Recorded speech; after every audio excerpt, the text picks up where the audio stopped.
9th standard geography first chapter the sun the ultimate source സർവവും സൂര്യനാണ്. അതാണ് നമ്മൾ എടുക്കുന്നത്. അപ്പോൾ നമ്മളതിലെ 4th സെഷനായി നമ്മളിവിടെ പറഞ്ഞുകൊണ്ടിരുന്നത് കഴിഞ്ഞ ക്ലാസ്സിൽ നമ്മൾ ഇവിടെ പറഞ്ഞത് നമ്മൾ എന്തിനെ കുറിച്ചായിരുന്നു? കണ്ടൻസേഷൻ ആണ് പറഞ്ഞിരുന്നത് അല്ലേ. കണ്ടൻസേഷൻ എന്ന ടോപ്പിക്ക് തുടങ്ങിയിട്ടുണ്ടായിരുന്നു. ഫോംസ് ഓഫ് കണ്ടൻസേഷൻ ആണ് പറഞ്ഞത്. കണ്ടൻസേഷൻ്റെ 4 ഫോംസ് നമ്മൾ പഠിച്ചതാണ്. പേരെന്തൊക്കെയാണ്? Dew, mist, frost and then clouds ആണ് അല്ലേ. അതിൽ ഡ്യൂവും കഴിഞ്ഞു, നമ്മുടെ ഫ്രോസ്റ്റും കഴിഞ്ഞു. ഇനി തേർഡ് ടോപ്പിക്കാണ് നമുക്ക് എടുക്കാനുള്ളത്. Third topic fog or mist, മൂടൽ മഞ്ഞ് എന്താണെന്ന്. ഫോഗ് ഓർ മിസ്റ്റ് ആണ് നമുക്ക് എടുക്കാനുള്ളത്. ഫോഗ് ഓർ മിസ്റ്റിൽ നമ്മൾ ഇവിടെ തുടങ്ങി പഠിച്ചാൽ മതി. ഇവിടെ തുടങ്ങി കേട്ടോ. Fog or mist is the result of condensation around the minute dust particle in the lower temperature. Malayalam മീഡിയക്കാർ ഇവിടെ തുടങ്ങിയാണ്. അന്തരീക്ഷത്തിലെ നമ്മളെന്താണ് അന്തരീക്ഷത്തിൽ വരുന്ന താഴ്ന്ന വിധാനത്തിലുള്ള പൊടിപടലങ്ങളെ കേന്ദ്രീകരിച്ച് ഘനീകരണം നടക്കുമ്പോഴാണ് മൂടൽ മഞ്ഞ് രൂപം കൊള്ളുന്നത്. എങ്ങനെയാണ് ഫോഗ് ഉണ്ടാവുന്നത്? ഫോഗ് അല്ലെങ്കിൽ മിസ്റ്റ് എന്ന് പറഞ്ഞാൽ മൂടൽ മഞ്ഞാണ്. ഈ ഫോഗും മിസ്റ്റിനും നേരിയൊരു വ്യത്യാസമുണ്ട് കേട്ടോ. മൂടൽ മഞ്ഞിന് നേർത്ത മൂടൽ മഞ്ഞും കനത്ത മൂടൽ മഞ്ഞും, അതാണ് ഫോഗും മിസ്റ്റും. രണ്ടും മൂടൽ മഞ്ഞ് തന്നെയാണ്, പക്ഷെ ഒരു വ്യത്യാസം ഉണ്ട്, നമ്മളിവിടെ പറയുന്നുണ്ട് അവസാനം. പക്ഷെ ഫോഗ് ഓർ മിസ്റ്റ് എന്ന് പറഞ്ഞാൽ എന്താണ്? The result of condensation around the minute dust particle in the lower atmosphere. അന്തരീക്ഷത്തിലെ താഴ്ന്ന വിധാനത്തിലുള്ള പൊടിപടലങ്ങളെ കേന്ദ്രീകരിച്ച് ഘനീകരണം നടക്കുമ്പോഴാണ് മൂടൽ മഞ്ഞ് രൂപം കൊള്ളുന്നത്. ഇനി രണ്ടും തമ്മിലുള്ള വ്യത്യാസമാണ്. If the range of visibility is less than 1 kilometre. നമ്മൾ മൂടൽ മഞ്ഞ് കാണുമ്പോൾ നമ്മുടെ range of visibility is less than 1 kilometre. ഒരു കിലോമീറ്ററിൽ താഴെയാണ് നമ്മുടെ ദൂരക്കാഴ്ചയെങ്കിൽ, മൂടൽ മഞ്ഞിലൂടെയുള്ള ദൂരക്കാഴ്ച 1 കിലോമീറ്ററിനേക്കാളും കുറവാണെങ്കിൽ അതിനെ കനത്ത മൂടൽ മഞ്ഞ് എന്ന് പറയും. ഇനി ദൂരക്കാഴ്ച 1 കിലോമീറ്ററിനേക്കാൾ അധികമാണെങ്കിൽ അതിനെ നേർത്ത മൂടൽ മഞ്ഞ് എന്ന് വിളിക്കുന്നു. കിട്ടിയോ? എന്താണ് കനത്ത മൂടൽ മഞ്ഞും നേർത്ത മൂടൽ മഞ്ഞും എന്ന് പറഞ്ഞാൽ നമ്മുടെ റേഞ്ച് ഓഫ് വിസിബിലിറ്റിനെ ആശ്രയിച്ചിരിക്കും. 1 കിലോമീറ്ററിൽ കുറവ് നമുക്ക് കാണുന്നില്ല. 1 കിലോമീറ്റർ നമ്മുടെ ദൂരക്കാഴ്ച റേഞ്ച് ഓഫ് വിസിബിലിറ്റി 1 കിലോമീറ്ററിനേക്കാളും കുറവാണെങ്കിൽ അതിനെ നമ്മൾ ഫോഗ് എന്ന് പറയും, കനത്ത മൂടൽ മഞ്ഞ്. അപ്പോൾ ഫോഗും മിസ്റ്റും രണ്ടും മൂടൽ മഞ്ഞ് തന്നെയാണ്. പക്ഷെ ഫോഗ് എന്ന് പറഞ്ഞാൽ കനത്ത മൂടൽ മഞ്ഞ്, 1 കിലോമീറ്റർ വരെ നമുക്ക് കാണില്ല. അതേസമയം മിസ്റ്റ് എന്ന് പറഞ്ഞാൽ എന്താണ്?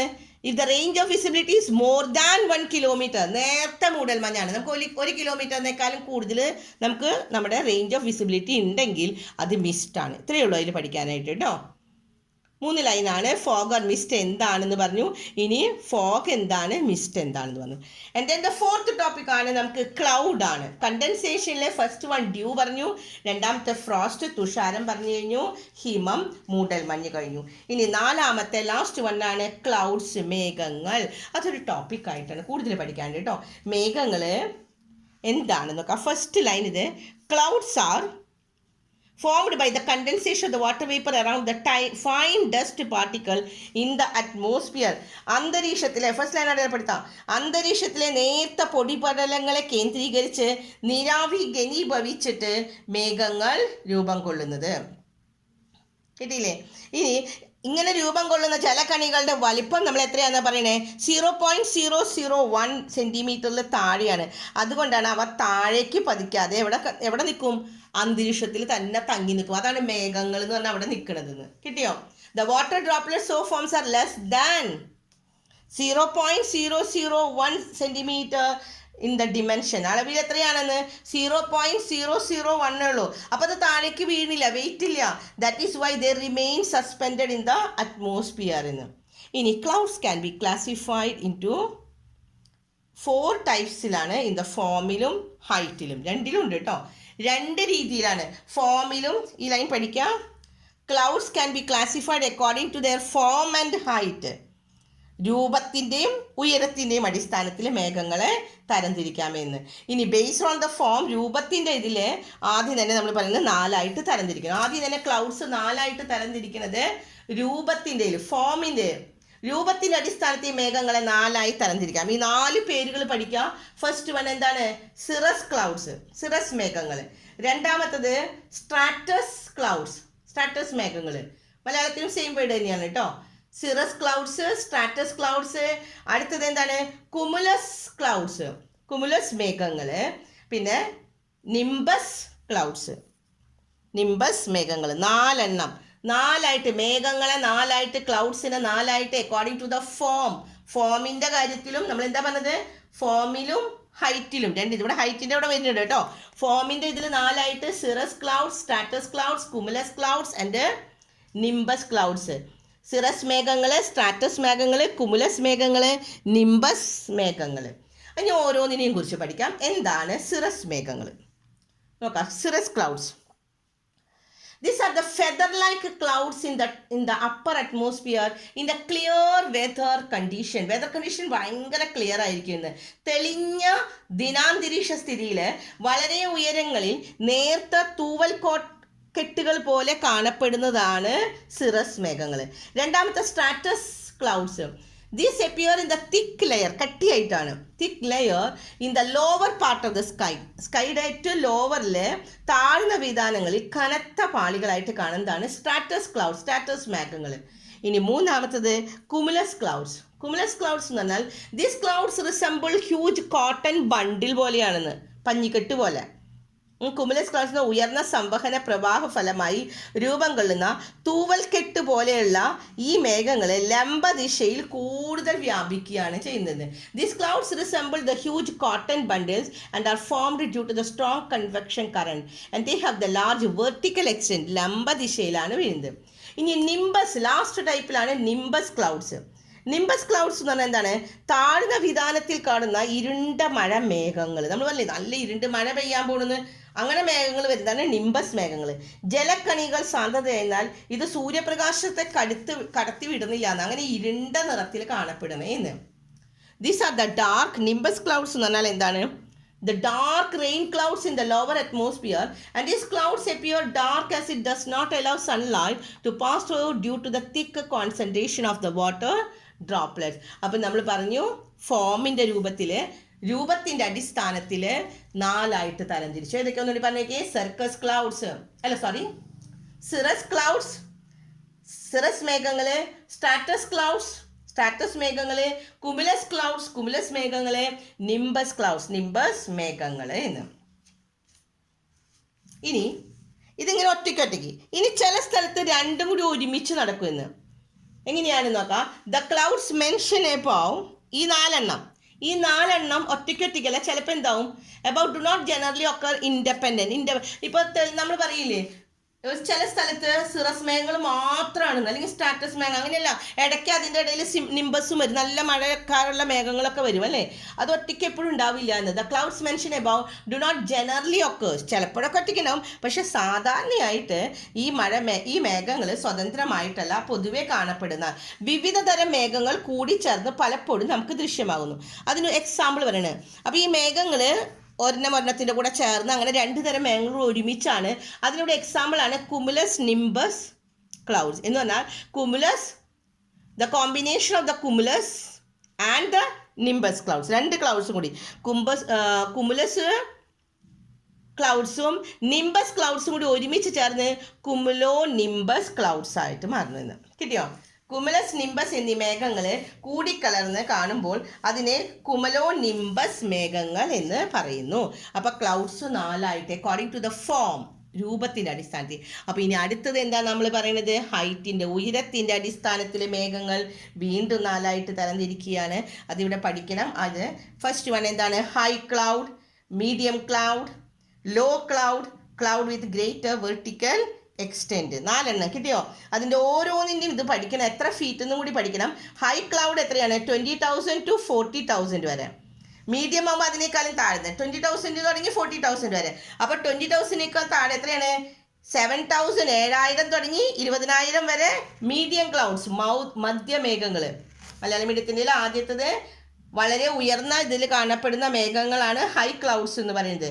മധ്യമേഘങ്ങൾ എന്ന് പറഞ്ഞാൽ, മീഡിയം ക്ലൗഡ്സ് എന്ന് പറഞ്ഞാൽ 20,000 വരെ അല്ലേ, 7,000 മുതൽ 20,000 വരെ. പിന്നെ ലോ ക്ലൗഡ്സ്, താഴ്ന്ന മേഘങ്ങൾ. ലോ ക്ലൗഡ്സ് എവിടെ നിന്ന് തുടങ്ങിയാണ്? ഈ 7,000-നേക്കാളും താഴെയുള്ളത്. ഇനി അടുത്ത് ലാസ്റ്റിൽ പറയുന്നത് clouds with great vertical extent. അതെത്രയാണ്? 2000 തുടങ്ങി 30,000 ഫീറ്റ് വരെ കൂടുതൽ ഉയരങ്ങളിലേക്ക് വ്യാപിച്ചിട്ടുള്ള മേഘങ്ങൾ. അത് the clouds with greater vertical extent 2000 തുടങ്ങി 30,000 ഫീറ്റ് വരെ. അപ്പം 4 ഇതായിട്ടാണ് നമുക്ക് ക്ലൗഡ്സ് ഹൈറ്റിൻ്റെ ബേസിൽ നമുക്ക് ഇത് എഴുതിയിരിക്കുന്നത്. അടുത്ത ടോപ്പിക്കാണ് ഇപ്പോൾ കണ്ടൻസേഷൻ കഴിഞ്ഞു, ഘനീകരണം കഴിഞ്ഞു. അടുത്തത് പെർസിപ്പിറ്റേഷൻ ആണ്. എന്തായാലും പെയ്ത് താഴേക്ക് വീഴും അല്ലേ? ഘനീകരണം കഴിഞ്ഞു, മേഘങ്ങളായൊക്കെ നിന്നു. ഇനി അവസാനം എന്ത് സംഭവിക്കും? അത് താഴേക്ക് വീഴണ്ടേ? എന്തായാലും മഴയായിട്ട് താഴെ വീഴും അല്ലേ? ഇവിടെയും നമുക്ക് അടുത്ത ടോപ്പിക്കാണ് പെർസിപ്പിറ്റേഷൻ. പെർസിപ്പിറ്റേഷൻ 3 ഉണ്ട്. 3 ടൈപ്സ് ഓഫ് പെർസിപ്പിറ്റേഷൻ ആണ്. ഫസ്റ്റ് വൺ റെയിൻഫോൾ ആണ്, പിന്നത്തെ സ്നോഫോൾ, പിന്നത്തെ ഹെയിൽ സ്റ്റോൺ. 3 പേര് പഠിച്ച് അത് 3 ഇവിടെ വരുന്നുണ്ട്. ഏതൊക്കെയാണ്? ഫസ്റ്റ് വൺ പെർസിപ്പിറ്റേഷൻ 3 തരത്തിൽ കേട്ടോ. അതിൽ ഏതൊക്കെയാണ്? ഫസ്റ്റ് വൺ റെയിൻഫോൾ മഴ, സ്നോഫോൾ മഞ്ഞ് വീഴ്ച, ആൻഡ് ദെൻ ഹെയിൽ സ്റ്റോൺ ആലിപ്പഴം വീഴാന്ന് പറഞ്ഞ കേട്ടിട്ടില്ലേ? അതാണ് വർഷണം, പെർസിപ്പിറ്റേഷൻ. അടുത്ത ടോപ്പിക്ക് ശരിക്കും പഠിക്കാം. പെർസിപ്പിറ്റേഷൻ, വർഷണം എന്താണ് എന്നത്. ഇതാണ് ശരിക്കും ബൈകാട്ട് ചെയ്യണം. എന്താണ്? Continuous condensation causes. അങ്ങനെ നന്നായിട്ട് ഘനീഭവിച്ച് മേഘങ്ങളിൽ അങ്ങോട്ട് വെള്ളം കെട്ടി നിൽക്കാൻ തുടങ്ങി. എന്ന് വെച്ചാൽ നന്നായിട്ട് നിരാവി പൂരിതമായി കഴിയുമ്പോൾ in the clouds to grow in the size, clouds ഒക്കെ മേഘങ്ങൾ അങ്ങോട്ട് വലുതാവുമെന്ന്, വലുതാവുക എന്ന് വെച്ചാൽ നിറയും. Being unable to resist the gravitational force on earth. അപ്പോൾ മേഘങ്ങളിൽ വെയിറ്റ് കൂടില്ലേ? വെള്ളത്തിൻ്റെ അംശം കൂടി മേഘത്തിൽ വെയിറ്റ് കൂടും. അപ്പോൾ ഗ്രാവിറ്റേഷണൽ ഫോഴ്സ് ഉണ്ട്, ഗുരുത്വാകർഷണം ഉണ്ട്. എന്ത് സാധനത്തിനെയും ഭൂമി ഒരു ആകർഷിക്കുന്നുണ്ട്. ഭൂമിയുടെ ഗ്രാവിറ്റേഷണൽ ഫോഴ്സ് അറിയില്ലേ? ഈ ഗ്രാവിറ്റേഷണൽ ഫോഴ്സിനെ പിടിച്ചു നിൽക്കാൻ മേഘത്തിന് പറ്റാണ്ടാവുമ്പോൾ ആ വെള്ളം ഇങ്ങോട്ട് താഴേക്ക് ഡ്രോപ്ലെറ്റ്സ് ആയിട്ട് get release from the clouds and fall on the earth in different forms. പല രൂപത്തിൽ താഴേക്ക് ഇങ്ങോട്ട് വീഴാൻ തുടങ്ങും. ഇതിനെയാണ് this process is called precipitation. So what is precipitation? By heart ചെയ്യാട്ടോ. ഇവിടുന്ന് തുടങ്ങി തുടർച്ചയായി, മലയാളം മീഡിയത്തിൻ്റെ അടുത്ത് തന്നെയാണ്, തുടർച്ചയായി നടക്കുന്ന ഘനീകരണം, മേഘങ്ങളിലെ ജലക്കണികളെ ഇവിടെ തുടക്കത്തിൽ തന്നെ ഉണ്ട് കേട്ടോ. വർഷണം എന്താണെന്ന്, പെർസിപ്പിറ്റേഷൻ എന്താണെന്ന്. തുടർച്ചയായിട്ട് നടക്കുന്ന ഘനീകരണം മേഘങ്ങളിലെ ജലക്കണങ്ങളുടെ വലിപ്പം കൂട്ടുന്നു. ഭൂഗുരുതത്തെ പ്രതിരോധിക്കാനാകാതെ വരുമ്പോൾ മേഘങ്ങളിൽ നിന്ന് ജലത്തുള്ളികൾ മോചിപ്പിക്കപ്പെടുകയും അത് വിവിധ രൂപങ്ങളിൽ ഭൂമിയിലേക്ക് പതിക്കുകയും ചെയ്യുന്നു. ഈ പ്രക്രിയയെയാണ് നമ്മൾ വർഷണം എന്ന് പറയുന്നത്. ഇനി വർഷണത്തിൻ്റെ ഡിഫറെൻറ്റ് ഫോംസ്. സാധാരണയായി വർഷണം നടക്കുന്ന ജലത്തുള്ളികളുടെ രൂപത്തിലാണ്. സാധാരണ വർഷണം നടക്കുന്നത് എവിടെയാണ്? ജലത്തിൻ്റെ രൂപത്തിലാണ്. അതിനെയാണ് നമ്മൾ മഴ എന്ന് പറയുന്നത്. അടുത്തത് പറയുന്നത് അന്തരീക്ഷ താപനില 0 ഡിഗ്രി സെൽഷ്യസിൽ താഴെ ആയിരിക്കുമ്പോൾ വർഷണം നേർത്ത ഹിമക്കണങ്ങളായിട്ട് വീഴും. 0-നേക്കാളും താഴെയാകുമ്പോൾ ഹിമക്കണങ്ങളായിട്ട് ഭൂമിയിലെത്തും. അതിനെയാണ് മഞ്ഞു വീഴ്ച എന്ന് പറയുന്നത്. ആദ്യത്തെ മഴ, പിന്നത്തെ മഞ്ഞു വീഴ്ച. ഇനി ചിലപ്പോഴെന്താ സംഭവിക്കുന്നത്? മേഘങ്ങളിൽ നിന്ന് മോചിപ്പിക്കപ്പെട്ട ഈ മഴത്തുള്ളികൾ എന്താ സംഭവിക്കുന്നത്? അന്തരീക്ഷത്തിൽ ഈ ജലത്തുള്ളികൾ അന്തരീക്ഷത്തിലെ തണുത്ത പാളികളിലൂടെ കടന്ന് പോകാതിടയായാൽ അവ തണുത്ത് ഉറഞ്ഞ് മഞ്ഞ് കട്ടയായിട്ട് ഭൂമിയിലേക്ക് മഞ്ഞിൻ്റെ കട്ടകളായിട്ട് ഈ വർഷണ രൂപത്തെയാണ് ആലിപ്പഴം. അപ്പോൾ 3 കിട്ടിയോ? മഴ എന്താണെന്ന്, മഞ്ഞുവീഴ്ച എന്താണ്, ആലിപ്പഴം എന്താണെന്ന്. ഇനി ഇംഗ്ലീഷിലെ കാര്യം നോക്കാം. ഇവിടെ 3 പറഞ്ഞിരിക്കുന്നത്. ഫസ്റ്റ് ഓഫ് ഓൾ റെയിൻഫോൾ ആണ് ഒന്നാമത്തത്. പെർസിപ്പിറ്റേഷനിലെ ഫസ്റ്റ് പെർസിപ്പിറ്റേഷൻ എന്താണെന്ന് പഠിക്കണം കേട്ടോ. അതിൻ്റെ ഫസ്റ്റ് ഫോമാണ് rainfall. Different forms of precipitation. അതിൻ്റെ first one the common manifestation of precipitation is in the form of the water കേട്ടോ. കോമൺ ആയിട്ട് പൊതുവായിട്ട് പെർസിപ്പിറ്റേഷൻ ഉണ്ടാവുന്നത് എങ്ങനെയാണ്? വാട്ടർ ഡ്രോപ്സ്, മഴത്തുള്ളികളായിട്ട്, വെള്ളത്തിൻ്റെ തുള്ളികളായിട്ട്. അതിനെയാണ് നമ്മൾ റെയിൻഫോൾ. കിട്ടിയോ ഫസ്റ്റ് വൺ? ഇനി രണ്ടാമത്തത് when the temperature falls below 0 degree Celsius, precipitation reaches the earth in the form of the tiny crystals of ice. ഐസിൻ്റെ ക്രിസ്റ്റൽസ് ആയിട്ട് വീഴും. അതിനെയാണ് നമ്മൾ എന്തെന്ന് പറയുന്നത്? സ്നോഫോൾ എന്ന് പറയുന്നത്. അടുത്തത് ഐസ് പെല്ലറ്റുകളായിട്ട്. If the water droplets release from the clouds happen to pass through the colder layers of atmosphere and they may reach the earth in the form of the ice pellet ആയിട്ട്. And this form of precipitation is called hailstones. ആലിപ്പഴം എന്ന് പറയുന്നത്. ഇനി നമുക്ക് ഇവിടെ ഒരു topic ഉള്ളത് rain occurs differently. ഇനി rain ഉണ്ടാകുന്നത്, അപ്പോൾ നമ്മൾ പെർസിപ്പിറ്റേഷനിലെ ഫസ്റ്റ് വൺ റെയിൻഫോൾ ആണ്. ഈ റെയിൻ തന്നെ 3 രീതിയിലുണ്ട്. ഒന്ന് ഓറോഗ്രാഫിക്, പർവ്വതവൃഷ്ടി. അടുത്തത് കൺവെക്ഷണൽ, സംവഹന മഴ. പിന്നത്തെ ബോർഡർ റെയിൻ, തീരദേശ മഴ. 3 രീതിയിൽ ഈ മഴയുണ്ട്. അത് നോക്കാം. First one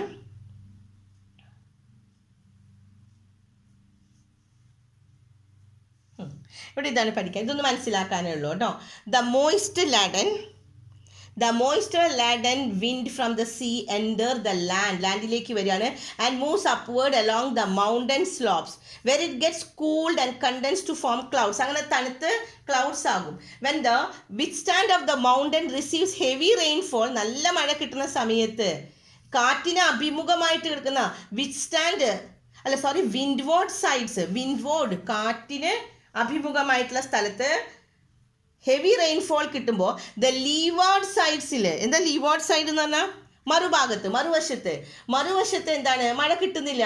receives rainfall due to the descending dry air and this type of rainfall is known as orographic rainfall or the relief rainfall. അപ്പോൾ ഇത് പഠിക്കാട്ടോ. What is orographic or relief rainfall? എന്താണ് ഓറിയോഗ്രാഫിക് അല്ലെങ്കിൽ first type of rainfall ആണ്. Rainfall 3 ഉണ്ടെന്ന് ഞാൻ പറഞ്ഞു. ആദ്യത്തത് ഓറിയോഗ്രാഫിക്, പർവ്വതവൃഷ്ടി എന്ന് പറയുന്നത്. നോക്കാം മലയാളം മീഡിയത്തിൻ്റെ. കടലിൽ നിന്ന് നിലാവി നിറഞ്ഞ കാറ്റ് കരയിലേക്ക് നീങ്ങുകയും പർവ്വത ചെരിവിലൂടെ ഉയർന്ന് തണുത്ത് ഘനീഭവിച്ച് മേഘരൂപം പ്രാപിക്കുകയും ചെയ്യുന്നു. മേഘമായിട്ട് മാറാണ് കാറ്റിന്. അപ്പം മേഘമായിട്ട് നിൽക്കുമ്പോൾ കാറ്റിന് അഭിമുഖമായിട്ടുള്ള പർവ്വത പ്രദേശങ്ങളിൽ നല്ല മഴ ലഭിക്കും. മറുവശത്തിൽ താഴ്ന്നിറങ്ങി വരണ്ട കാറ്റായതുകൊണ്ട് അവിടെ മഴ ലഭിക്കുന്നില്ല. കാറ്റായതിനാൽ അവിടെ മഴ ലഭിക്കുന്നില്ല. ഇത്തരത്തിലുള്ള മഴ തന്നെയാണ് പർവ്വതവൃഷ്ടി അല്ലെങ്കിൽ ശൈലവൃഷ്ടി അല്ലെങ്കിൽ ഓറിയോഗ്രാഫിക് റെയിൻഫോൾ എന്ന് പറയുന്നത്. ഇനി രണ്ടാമത്തത് ഇവിടെ വരുന്നത് നോക്കാം. പർവ്വത കാറ്റിന് പ്രതിമുഖമായി വശങ്ങളിൽ സ്ഥിതി ചെയ്യുന്നതും മഴ ലഭിക്കാത്തതുമായ പ്രദേശത്തെ, അപ്പോൾ ഒരു വശത്ത് നന്നായിട്ട് മഴ പെയ്യും അല്ലേ, കാറ്റിന് അഭിമുഖമായിട്ടുള്ള വിൻഡ്വേർഡ് സൈഡ്സിൽ നന്നായിട്ട് മഴ പെയ്യുമെന്ന് പറഞ്ഞു. ലീവേർഡ് സൈഡ്സിൽ പെയ്യില്ല. ആ ലീവേർഡ് സൈഡ്സിൽ എന്താ ഉണ്ടാവുന്നത്? The place situated in the leeward സൈഡിലുള്ള സ്ഥലങ്ങളിലൊക്കെ the mountains the do not receive any rainfall are referred as a rain shadow region. അപ്പം നേരിട്ട് കാറ്റിൻ്റെ അഭിമുഖമായിട്ടുള്ള സ്ഥലത്തെ വിൻഡ്വേർഡ് സൈഡ്സിൽ പെയ്യുന്ന മഴേനെയാണ് നമ്മൾ എന്ന് പറയുന്നത് ഓറിയോഗ്രാഫിക് റെയിൻഫോൾ എന്ന് പറയുന്നത്. ഇനി മറുവശത്ത് ലീവേർഡ് സൈഡിൽ എന്താ സംഭവിക്കുന്നത്? കാറ്റിന് പ്രതിമുഖമായി വശങ്ങളിൽ സ്ഥിതി ചെയ്യുന്നിടത്ത് മഴ ലഭിക്കുന്നില്ല. ആ പ്രദേശങ്ങളെ മഴ നിഴൽ പ്രദേശം, റെയിൻ ഷാഡോ റീജിയൻ. അപ്പോൾ 2 ക്വസ്റ്റ്യനാണ് ഇവിടെ പഠിക്കാനുള്ളത്. ഓറിയോഗ്രാഫിക് റെയിൻ എന്താണെന്ന്, പിന്നത്തെ റെയിൻ ഷാഡോ റീജിയൻ, മഴ നിഴൽ പ്രദേശങ്ങൾ എന്താണെന്നുള്ളത്. ഇനി ലാസ്റ്റിൽ നമുക്ക് പഠിക്കാനുള്ളതാണ് ഇവിടെ ഈ ഒരു ലൈൻ കേട്ടോ. ഇവിടെ തുടങ്ങി നോക്കിക്കോ. അല്ലെങ്കിൽ the cumulus clouds formed by the cooling and condensation of rising warm air. The rainfall occurs with thunder and lightning. ഇടിമിന്നലും ഇടിവെട്ടോടു കൂടിയുള്ള മഴയില്ലേ. This rain mostly occur in the afternoon. സാധാരണ ഉച്ച തിരിഞ്ഞാണ് നമ്മുടെ ഇടിവെട്ട് മഴയൊക്കെ ഉണ്ടാവുക അല്ലേ. ആ മഴ തന്നെയാണ്. And does not last long. അധിക നേരത്തേക്ക് ഉണ്ടാവുമോ? നമ്മൾ സ്കൂളിലേക്ക് നിങ്ങൾ ഉച്ച തിരിഞ്ഞൊക്കെ സ്കൂൾ വിട്ട് വരുന്ന സമയത്ത് ആ കുറച്ച് നേരം ഒരു ഇടിവെട്ട്, അത് കഴിഞ്ഞാൽ അത് അധികം നേരം ലാസ്റ്റ് ചെയ്യില്ല. ആൻഡ് ദിസ് ടൈപ്പ് ഓഫ് റെയിൻഫോളിനെയാണ് കൺവെക്ഷണൽ റെയിൻഫോൾ. അതിനെയാണ് നമ്മൾ രണ്ടാമത്തെ റെയിൻഫോൾ സംവഹന മഴ, കൺവെക്ഷണൽ ഇടിവെട്ടോട് കൂടിയുള്ള മഴ. This is common phenomena in the tropical region. സാധാരണ എവിടെയാണ് ഉണ്ടാവുക?